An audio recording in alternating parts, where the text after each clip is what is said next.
21. තෙවිජ්ජ වච්චුගොත්ත සූත්‍රය. 1. මා විසින් මෙසේ අසන ලදී. එක් කලෙකි භාග්‍යවතුන් වහන්සේ විශාලා මහනුවර මහවනේහි වූ කූටාගාර ශාලාවෙහි වාසය කළහ. එකල්හි වනාහි වච්චුගොත්ත නම් පරිරාජක තෙම එක පුණ්ඩරීක නම් වූ පරිරාජකාරාමයෙහි වාසය කරයි. ඉක්බිති භාග්‍යවතුන් වහන්සේ උදය කාලයේහි හැඳ පොරවා පා සිවුරු රැගෙන විශාලා මහනුවර පිඬු පිණිස පැමිණියෝය. 2. ඉක්බිති භාග්‍යවතුන් වහන්සේට විශාලා මහනුවර පිඬු සිදීමට තවම කල් වැඩිය. මම එක පුණ්ඩරීක නම් වූ පරිරාජකාරාමයේ යම් තැනකද වච්චුගොත්ත නම් පරිරාජක තෙම යම් තැනකද එතැනට පැමිණෙන්නේම් නම් යහපතයි අදහස් විය. ඉක්බිති භාග්‍යවතුන් වහන්සේ එක පුණ්ඩරීක නම් වූ පරිරාජකාරාමයේ යම් තැනකද වච්චුගොත්ත නම් පරිරාජක තෙම යම් තැනකද එතැනට පැමිණියෝය. 3. වච්චුගොත්ත නම් පරිරාජක තෙම වඩින්නා වූ භාග්‍යවතුන් වහන්සේ දුරදීම දුටුවේය. දැක භාග්‍යවතුන් වහන්සේට ස්වාමීනි භාග්‍යවතුන් වහන්සේගේ මෙහි වැඩීම යහපති. ස්වාමීනි භාග්‍යවතුන් වහන්සේ බොහෝ කලකින් මෙහි වැඩියහ. ස්වාමීනි භාග්‍යවතුන් වහන්සේ වැඩ ඉන්න සේක්ව. මේ ආසනය පනවන ලදැයි කීයේය. භාග්‍යවතුන් වහන්සේ පනවන ලද අස්නෙහි වැඩ වුණහ. වච්චුගොත්ත නම් පරිරාජක තෙමේද එක්තරා මිටි අස්නක් ගෙන එක් පැත්තක උන්නේය. එක් පැත්තක උන්නා වූම වච්චුගොත්ත නම් පරිරාජක තෙම ස්වාමීනි ශ්‍රමණ ගෞතම තෙම සර්වඥය සියල්ල දක්නේය සියල්ල දක්නා ඥානයක් ඇතැයි ප්‍රකාශ කරයි. යන්නා වූද සිටින්නා වූද නිදන්නා වූද නොනිදන්නා වූද මට නිරන්තරයෙන් සියල්ල දක්නා නුවණ එළඹ සිටියේය යන මෙය මා විසින් අසන ලදී. ස්වාමීනි යම් ඒ කෙනෙක් ශ්‍රමණ ගෞතම තෙම සර්වඥය සියල්ල දක්නේය සියල්ල දක්නා ඥානයක් ඇතැයි ප්‍රතිඥා කරයි. යන්නා වූද සිටින්නා වූද නිදන්නා වූද නොනිදන්නා වූද මට නිරන්තරයෙන් සියල්ල දක්නා නුවණ එළඹ සිටින්නේය. ඉමෙසේ කියත්ද ස්වාමීනි කිමෙක්ද? ඔහු භාග්‍යවතුන් වහන්සේට කියන ලද්දක් කියන්නාහුද භාග්‍යවතුන් වහන්සේට නැති දෙයකින් දොෂාරෝපණ නොකරද්ද ධර්මයට අනුකූල වූවක් ප්‍රකාශ කෙරෙද්ද? කිසියම් මේ කීම කරුණු සහිතව නුවණැත්තන් විසින් ගැරහිය යුතු තැනට නොපැමිණේද යි භාග්‍යවතුන් වහන්සේගෙන් ඇසීය. 4. වච්චුය ශ්‍රමණ ගෞතම තෙමේ සර්වඥය සියල්ල දක්නේය සියල්ල දක්නා නුවණක් ඇතැයි ප්‍රකාශ කරයි. යන්නා වූද සිටින්නා වූද නිදන්නා වූද නොනිදන්නා වූද මට නිරන්තරයෙන් සියල්ල දක්නා නුවණ එළඹ සිටියේයයි යම් කෙනෙක් මට කීවාහුනම් ඔහු මා විසින් කියන ලද්දක් කියන්නෝ නොවේ. ඔහු මට අසත්‍යයෙන් චෝදනා කරත්. 5. ස්වාමීනි කෙසේ ප්‍රකාශ කරන්නා වූ අපි වනාහි භාග්‍යවතුන් වහන්සේට කියන ලද්දක් කියන්නෝ වන්නෙමුද භාග්‍යවතුන් වහන්සේට අසත්‍යයෙන් දොස් නොකියන්නෙමුද ධර්මයට අනුකූල වූවක් ප්‍රකාශ කරන්නෙමුද කරුණු සහිත වූ නුවණැත්තන් විසින් ගැරහිය යුතු බවට නොපැමිණෙන කිසියම් කීමක් වන්නේද? 6. වච්චුය ශ්‍රමණ ගෞතම තෙම තිර විද්‍යාවෙන් යුක්තය යි ප්‍රකාශ කරනු ලබන්නේ. මට කියන ලද්ද කියන්නේද වන්නේය.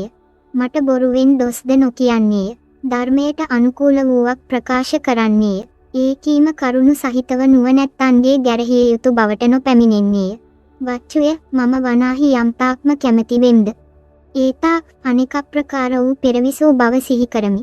එනම් එක ජාතියක්ද ජාති දෙකක්ද ජාති තුනක්ද ජාති හතරක්ද ජාති පසක්ද ජාති 10ක්ද ජාති 20ක්ද ජාති 30ක්ද ජාති 40ක්ද ජාති 50ක්ද ජාති 100ක්ද දහස් ජාතියක්ද සියක් දහස් ජාතියක්ද නොඑක් විනාශ වෙමින් පවතින කල්පයන්ද නොඑක් හැදෙමින් පවතින කල්පයන්ද නොඑක් විනාශවන හෝ හැදෙන කල්පයන්ද අසුවල් තැනවීමි මෙනම් ඇත්තෙම් මේ ගොත්‍ර ඇත්තෙම් මේ පාට ඇත්තෙම් මේ කෑම ඇත්තෙම් මේ සැප දුක් විඳෙම් මේ ආයුෂ කෙලවර කොට ඇත්තෙම් වීමි. ඒ මම එයින් චුත වූයෙන් අසුවල් තැන උපන්නෙමි එහිදු මෙනම් ඇත්තෙම් මේ ගොත්‍ර ඇත්තෙම් මේ පාට ඇත්තෙම් මේ කෑම ඇත්තෙම් මේ සැප දුක් විඳෙම් මේ ආයුෂ කෙලවර කොට ඇත්තෙම් වීමි. ඒ මම එයින් චුත වූයෙන් මෙහි උපන්නෙමි ඉමෙසේ ආකාර සහිත වූ උදෙසීම් සහිත වූ අනික ප්‍රකාරව පෙරවිසුම් සිහි කරමි. වච්චුය මම වනාහි යම්තාක්ම කැමැති වෙම්ද ඒතාක් පිරිසිදු වූ මිනිස් ඇස ඉක්ම පැවැත්තා වූ දිව්‍ය වූ ඇසින් චුත වන්නා වූද උපදින්නා වූද හීන වූද ප්‍රනීත වූද යහපත් වර්ණ ඇත්තා වූද අයහපත් වර්ණ ඇත්තා වූද සුගතිවල උපන්නා වූද දුර්ගතිවල උපන්නා වූද සත්වයන් දකිමි. මේ පින්වත් සත්වයෝ කාය දුෂ්චරිතයෙන් යුක්ත වූහ, වාග් දුෂ්චරිතයෙන් යුක්ත වූහ, මනෝ දුෂ්චරිතයෙන් යුක්ත වූහ, ආර්යයන්ට ගරහන්නෝ වූහ, මිත්‍යා දෘෂ්ටිකයෝ වූහ, මිත්‍යා දෘෂ්ටි කර්ම සමාදන් වූ වූහ. ඔහු මරණින් මතු සැපයෙන් පහ වූ නපුරු වූ දුක් වූ නිරයට පැමිණෙත්. නැතහොත් මේ පින්වත් සත්වයෝ කාය සුචරිතයෙන් යුක්ත වූහ, වාග් සුචරිතයෙන් යුක්ත වූහ, මනෝ සුචරිතයෙන් යුක්ත වූහ, ආර්යයන්ට නොගරහන්නෝ වූහ, සත්‍ය අදහන්නෝ වූහ, සත්‍ය ඇදහිම් සමාදන් වූ වූහ. ඔහු මරණින් මතු යහපත් ගති ඇති ස්වර්ග ලෝකයට පැමිණියෝ. ඊ මෙසේ පිරිසිදු වූ මිනිස් ඇස ඉක්ම වූ දිව ඇසින් චුතවන උපදින සත්වයන් දකිමි. මෙසේ පිරිසිදු වූ මනුෂ්‍යත්වයේ ඉක්ම සිටියා වූ දිවසින් චුතවන්නා වූද උපදින්නා වූද පහත් වූද උසස් වූද ලක්ෂණ වූද අවලක්ෂණ වූද හොඳ ලොවට ගියා වූද නරක ලොවට ගියා වූද කම්මු පරිද්දෙන් පරලොව ගියා වූ සත්වයන් දැනගනිමි. 7. වච්චය මම වනාහි ආශ්‍රවයන් කෙලෙස් ක්ෂය කිරීමෙන් ආශ්‍රව රහිත වූ සමාධිය කරනකොට මිදීමත් ප්‍රඥාව කරනකොට මිදීමත් මේ ආත්මයෙහිම තමන්ම විශිෂ්ට ඥානයෙන් දැන ප්‍රත්‍යක්ෂ කොට පැමිණ වාසය කරමි. වච්චය ශ්‍රමණ ගෞතම තෙම තිරවිද්‍යාවෙන් යුක්තයයි ප්‍රකාශ කරනු ලබන්නේ මට කියන ලද්ද කියන්නේද වන්නේය. මට අසත්‍යයෙන් නින්දාද නොකරන්නේය. ධර්මයටද අනුකූල වූවක් ප්‍රකාශ කරන්නේය. ඒකීම කරුණු සහිතව නුවණැතියන් විසින් හැරගිය යුතු තැනටද නොපැමිණෙන්නේයයි වදාළේය. 8. මෙසේ වදාළ කල්හි වච්චුගොත්ත නම් පරිරාජක තෙම බවත් ගෞතමයන් වහන්ස.